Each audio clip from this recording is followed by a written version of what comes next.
Hope you guys are doing well. Welcome back. So in this video, I'm going to show you that how you can set your food diary, how you can set your food, and how you can manage your food section on the MyFitness app. So let's get started.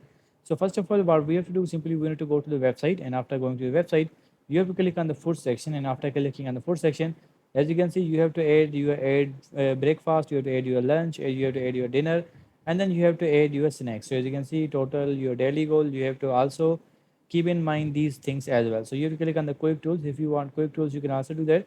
Quick add calories. So let's click on this, and you will be able, and these things will be automatically added.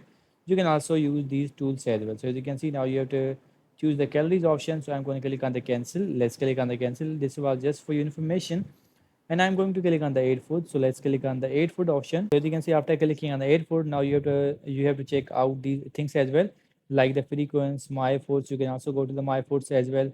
You can also go to the my meals as well. You can also go to the recipes as well. If you want to add these, you can also do that. As you can see, you have to click on the add check. You can also search the new one as well. So as you can see, add checked, you have to click on this, and after clicking on this, you will be able to add these things as well. So in this way, you can manage your food section. As you can see, you can add the lunch, you can add the dinner, snacks. You all have to add these, and these will be automatically counted. So in this way, you can manage your. So in this way, you can also check the water consumption. As you can see, it's mentioned here.